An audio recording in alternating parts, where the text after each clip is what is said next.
নমস্কার, শুভ বিজয়া সকলকে। শুভ বিজয়ার অনেক প্রীতি ভালোবাসা ছোটদের জন্য এবং বড়দেরকে আমার প্রণাম। যদিও আমার পোস্টটা করতে অনেক লেট হয়ে গেছে, তবুও অনেক দুঃখের সাথে মাকে বিদায় জানাতে হচ্ছে। বিদায় জানাবার না ইচ্ছা থাকলেও তবু তো বিদায় জানাতে হবেই।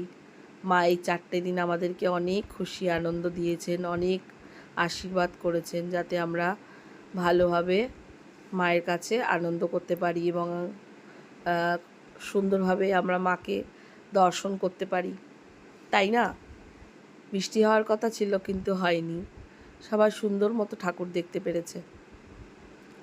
তো এভাবেই মা আমাদেরকে 4টে দিন আনন্দ দিয়ে প্রতি বছরের নয় এবছরেও মা গঙ্গাবক্ষী নিরঞ্জন হচ্ছেন।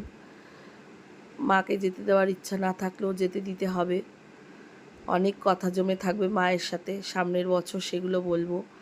এই অমঙ্গল যা কিছু দুর্ঘটনা ঘটছে, যা কিছু খারাপ হচ্ছে, সমস্ত দুর্ঘটনা, সমস্ত অমঙ্গল মা সমস্ত মুছে নিয়ে মা আশীর্বাদ করছেন, দুহাত ভরে আশীর্বাদ করছে যে যেখানে থাকো ভালো থাকো, সুস্থ থাকো। সকলে মিলে বলে ওঠো জয় মা, জয় মা। আসছে বছর আবার হবে। সকল অমঙ্গলকে মুছে নিয়ে মা আজ বিদায় নিলেন, গঙ্গাবক্ষী নিরঞ্জন হলেন। মা অনেক আশীর্বাদ করলেন যাতে সকলে যে যেখানে আছো সবাই ভালো থাকো। তো আমার ভিডিওটা সকলের যদি ভালো লেগে থাকে একটা লাইক কমেন্ট শেয়ার করে দেবে এবং আমার চ্যানেলটি অবশ্যই সাবস্ক্রাইব করে দেবেন সুন্দর সুন্দর ভিডিও দেখার জন্য। টাটা।